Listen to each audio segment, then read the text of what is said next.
Cinema అయిన మహా నేను మిస్టర్ బి. నా మాట సూటిగా ఉంటుంది, మ్యాటర్ క్లియర్గా ఉంటుంది. మీరు చూస్తున్నారు mister B channel. Welcome to the cinema info show. Nandamuri Kalyan Ram, lady superstar Vijayashanti కలిసి నటిస్తున్న సినిమా. తల్లి కొడుకులుగా నటిస్తున్నారు. Arjun son of Vyjayanthi. ఈ సినిమా గురించి ఇన్ఫర్మేషన్ ముందే ఉంది, కానీ బజ్ లేదు. ఎస్, లేదు. ఆ సినిమా గురించి ఓ పోస్టర్ కానీ, ఓ టీజర్ కానీ, ఓ ట్రైలర్ కానీ చూడకుండా ఎవరైనా ఏ విధమైన బజ్ క్రియేట్ చేసుకోగలరు?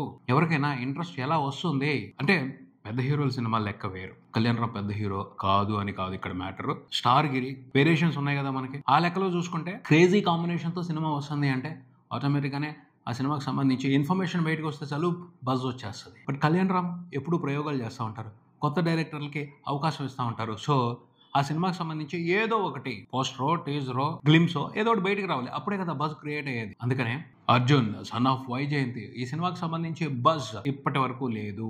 రీసెంట్ గానే సినిమాకి సంబంధించిన టీజర్ బయటకు వచ్చింది. ఆ టీజర్ చూసిన తర్వాత ఆటోమేటిక్ గానే బజ్ యాక్టివేట్ అయింది. అవ్వాలి. అవ్వకపోతే పాపం అన్ని రోజులు కష్టపడ్డ ఆ మూవీ టీమ్ కష్టానికి విలువే ఉంటుంది. వాళ్ళు ఏదో ఒక ప్రయత్నం చేస్తారు కదా, జనాలను మెప్పించడానికి ఏదో రకమైన ఆలోచన చేస్తూ ఉంటారు కదా. రావాలి కదా అటెన్షన్, వస్తేనే కదా టీజర్ బయటికి తీసుకొచ్చి ఓ ఉపయోగం ఉంటుంది. అది జరిగితే దాన్ని కొంతమంది పాజిటివ్గా తీసుకోవట్లేదు, చాలా నెగిటివ్గా తీసుకుంటున్నారు. ఎందుకు అలా నెగిటివ్గా తీసుకోవాలి? మనం ఒక విషయం ఆలోచించాలి. అదేంటి అంటే, సినిమా వచ్చేదాకా ఆగాలి, టీజర్ని ఎంజాయ్ చేయాలి. ముందల టీజర్స్ని ఎంజాయ్ చేయట్లేదు చాలా మంది. సినిమా వచ్చిన తర్వాత ఎటు బాగుందా లేదా అన్నది తేలిపోద్ది కదా, అప్పుడు ఎంజాయ్ చేయాలా వద్దా అన్నది డిసైడ్ అయిపోద్ది కదా. ఈలోపు సినిమాకి సంబంధించిన కంటెంట్ బయటకు వస్తుంటే దానికి సంబంధించి కూడా ఎందుకని డిఫరెన్స్లు పెట్టుకుని ఆ ఎంజాయ్మెంట్ని మిస్ చేసుకుంటున్నారు? ఒక విషయం మాత్రం చెప్పాలి, టీజర్ తర్వాత బజ్ మాత్రం క్రియేట్ అయింది. సినిమాకి సంబంధించి బజ్ క్రియేట్ అయింది, దాన్ని యాక్సెప్ట్ చేయాలి. కానీ ఏం చేస్తున్నారు కొంతమంది, రుద్దుతున్నారు ఈ సినిమాని అంటున్నారు. ప్రతి సినిమాని, ప్రతి కంటెంట్ని రుద్దటం కష్టం. ఏదో ఒక విశేషం ఉండాలి, ఏదో ఒక అటెన్షన్ పాయింట్ ఉండాలి, ఏదో ఒక అట్రాక్ట్ చేసే విశేషం ఉండాలి. లేకపోతే ఊరికనే రుద్దటం కష్టం. అలాంటి అట్రాక్ట్ చేసే విశేషాలు ఈ టీజర్లో ఉన్నాయి. అందుకనే బస్ క్రియేట్ అయింది. రుద్దటానికి కూడా అవకాశం దొరికింది, తప్పు లేదు. రుద్దకపోతే ఎలా? బిజినెస్ చేస్తున్న వాళ్ళు ఏదో రకంగా సినిమాని ప్రమోట్ చేయాలి అనుకుంటారు. వాళ్ళ స్ట్రాటజీని తప్పు పడితే ఎలాగా? సినిమా అంటేనే ప్రమోట్ చేయటం, ప్రమోట్ చేస్తేనే కదా రేపొద్దున కలెక్షన్స్ వచ్చేది. దాన్ని రుద్దడం అంటే ఎలాగా? రుద్దడం కాదు, అది ప్రొఫెషనల్ ప్రమోషన్ అని చెప్పాలి. ఏ మూవీ టీమ్ వాళ్ళ ప్లాన్ ప్రకారం వాళ్ళు చేసుకుంటారు, దాన్ని యాక్సెప్ట్ చేయాలి. సినిమా బాగోకపోతే ఎటు తర్వాత ఇవ్వాల్సిన జాతర తర్వాత ఇస్తారు కదా, ముందల నుంచి ఎందుకు ఇంత నెగిటివిటీ? నేనేదో ఒకటే చెప్తున్నాను, Arjun son of Vyjayanthi teaser మాత్రం అదిరిపోయింది. ఈ టీజర్ లో హైలైట్ ఏంటో తెలుసా? విజయశాంతి గారు పోలీస్ ఆఫీసర్ వైజయంతి, అందులోనే ఓ వైబ్రేషన్. నిజంగా ఆవిడ అంత ముందు చాలా సినిమాల్లో ఫైట్లు చేశారు, ఒక పవర్ఫుల్ పోలీస్ ఆఫీసర్ గా కనిపించారు. చాలా గ్యాప్ వచ్చేసింది, మర్చిపోయాం దాదాపు విజయశాంతి గారి టాలెంట్ గురించి, ఆవిడ ఫైట్స్ చేసే క్యాపబిలిటీ గురించి కంప్లీట్ గా మర్చిపోయాం. చాలా రోజుల తర్వాత ఆవిడ యాక్టివ్ అయి ఇంట్రెస్టింగ్ గా ఫైట్లు చేస్తున్నప్పుడు ఆటోమేటిక్ గా బజ్ క్రియేట్ అవుద్ది. బాస్ ఉంది అటెన్షన్. టీజర్ లో ఆవిడ ఫైట్స్ చేస్తూ ఫ్లిప్లు కూడా కొట్టారు. సర్ప్రైజ్ అవ్వక ఊరుకుంటామా? సర్ప్రైజ్ అవుతాం. నిజంగా నేనైతే షాక్ అయ్యాను. ఏంటిది ఎంత బాగా ఫ్లిప్ కొడుతున్నారు ఆవిడ, ఇంకా ఫైట్లు ఏ రేంజ్ లో చేసి ఉంటారో సినిమాలో అన్న ఇంట్రెస్ట్ క్రియేట్ అయింది. అది చాలు బజ్ క్రియేట్ అవడానికి, సినిమా మీద ఇంట్రెస్ట్ పెంచుకోవడానికి ప్రేక్షకులు.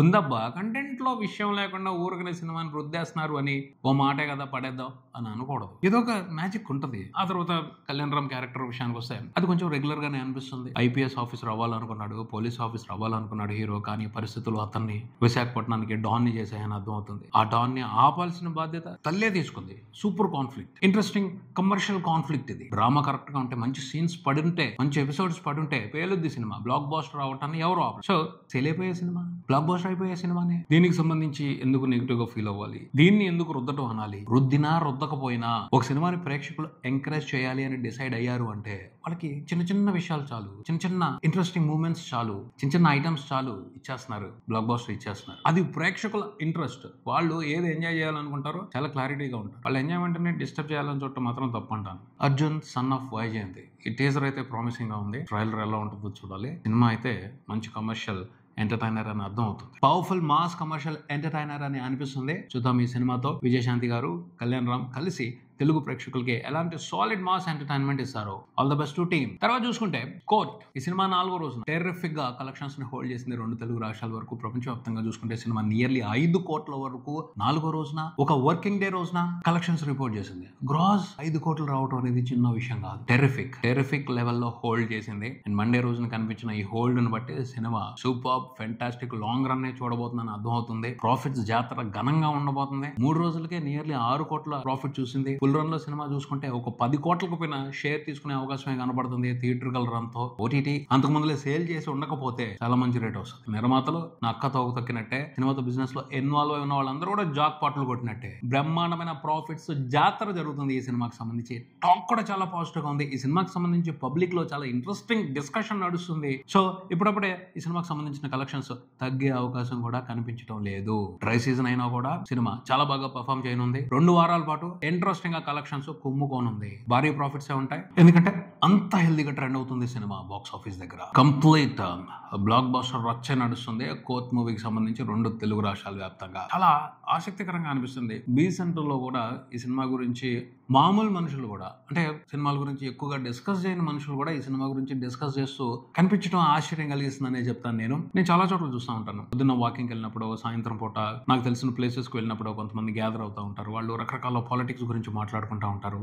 వాళ్ళు ఈ సినిమా గురించి మాట్లాడుకుంటున్నారు, ప్రత్యేకంగా చర్చించుకుంటున్నారు. బాగుంది. ఈ రకమైన వాతావరణం పబ్లిక్ లో సినిమాకి సంబంధించి ఉంది అంటే ఆ సినిమా పెద్ద హిట్ అవటాన్ని, మనం ఊహించిన హిట్ అవటాన్ని ఎవరు ఆపలేదు. అదే జరుగుతుంది. చాలా హ్యాపీగా ఉంది ఈ సినిమాకి సంబంధించి. డ్రై సీజన్ లో ఓ స్ట్రైట్ తెలుగు సినిమా ఎంత పెద్ద సక్సెస్ చూడటం అనేది సూపర్ ఇన్స్పిరేషనల్ విషయం అనే చెప్పాలి. సీజన్లతో సంబంధం లేదు, ఏ టైంలోనైనా మంచి కంటెంట్ సినిమాతో రావాలి అని తెలుగు ఫిల్మ్ ఇండస్ట్రీకి స్ట్రాంగ్ సిగ్నల్ వెళ్తుంది కోత్ మూవీ సక్సెస్ తో. అందుకు నేను చాలా హ్యాపీ. తర్వాత చూసుకుంటే డ్రై సీజన్ అని రీ రిలీజ్లు వస్తున్నాయి. రీ రిలీజ్లు కూడా మంచి జాతర నడుస్తుంది బాక్స్ ఆఫీస్ దగ్గర. లేటెస్ట్ గా చూసుకుంటే ప్రభాస్ సలార్ ని మార్చి 21న రీ రిలీజ్ చేస్తున్నారు. ప్రీ సేల్సే కోటి దాటేసాయి. రిలీజ్ డేట్ కి ఇంకో 3 రోజులు ఉండగానే ₹1 పైన గ్రాస్ వచ్చేటువంటి చిన్న విషయం కాదు. అది ఆల్రెడీ రిలీజ్ అయిన సినిమా ఓటీటీలో ఉంది. ఇప్పుడు కావాలంటే అప్పుడు చూసుకోవచ్చు. అయినప్పటికీ ఆ సినిమాకి సంబంధించిన థియేటర్ ఎక్స్పీరియన్స్ ని ఎంజాయ్ చేయడానికి మళ్ళీ ప్రభాస్ ఫ్యాన్స్ సమాయత్తం అవుతున్నారు. దానికి సంబంధించి భారీగా కలెక్షన్స్ ఇవ్వడానికి, రికార్డు బ్రేకింగ్ కలెక్షన్స్ ఇవ్వడానికి రెడీ అయిపోతున్నారు. ఆ జాతర కనిపిస్తుంది. సలార్ రీ రిలీజ్ తో కూడా కొత్త రికార్డులు పెట్టబోతున్నాడు రెబల్ స్టార్. పెద్దగానే సెలబ్రేట్ చేసుకోబోతున్నారు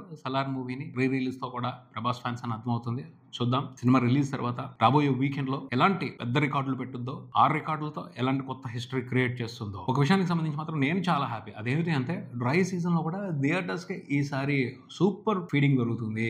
చూస్తుంటే 2025 సంవత్సరం థియేటర్స్ కి సూపర్ ప్రాఫిటబుల్ సంవత్సరం లాగా అనిపిస్తుంది. ప్రతి నెల కూడా ఏదో రకంగా మంచి ప్రాఫిట్స్ తీసుకుంటున్నాయి. థియేటర్స్ కళకళలాడుతున్నాయి, థియేటర్స్ బతుకుతున్నాయి. థియేటర్స్ కావాల్సింది ఇదే. ఫిబ్రవరి, మార్చ్ అసలు మర్చిపోతారు. మళ్ళీ మంచి సినిమా ఇప్పుడు వస్తుందా అని ఏప్రిల్ వైపు ఆశగా చూస్తా ఉంటే 2 తెలుగు రాష్ట్రాల్లో ఉన్న థియేటర్స్ చాలా మటుకు. కానీ ఈసారి అలా జరగల. జనవరిలో జరగాల్సిన జాతర జనవరిలో జరిగింది, ఫిబ్రవరిలో జరగాల్సిన జాతర ఫిబ్రవరిలో జరిగింది, మార్చిలో కూడా వండర్ఫుల్ బాక్స్ ఆఫీస్ రన్ కనిపిస్తుంది థియేటర్స్ లో. ఇది నిజంగా శుభ పరిణామం. ఇలాగే ఈ సంవత్సరం మొత్తం ఉండాలి. థియేటర్స్ కి ప్రేక్షకులు వస్తూనే ఉండాలి. థియేటర్స్ ని కాపాడాలి. ఎందుకంటే ప్రేక్షకులు రాక, మెయింటెనెన్స్ ఛార్జీలు లేక చాలా థియేటర్స్ మూతపడుతున్నాయి. ఆ పరిస్థితి నుంచి థియేటర్స్ అన్ని బయటపడాలి. ఇంకా కొత్త థియేటర్స్ రావాలి. థియేటర్స్ కల్చర్ వర్ధిల్లాలి. ఇది ఇక్కడికి మరో వీడియోతో మళ్ళీ కలుద్దాం. ఈ వీడియో మీకు నచ్చితే లైక్ చేయండి, మీ ఫ్రెండ్స్ తో షేర్ చేసుకోండి, మీ అభిప్రాయాన్ని కామెంట్ చేయండి. ఈ ఛానల్ ని సబ్స్క్రైబ్ చేయండి. నేను mister B. Keep watching mister B channel. Thank you.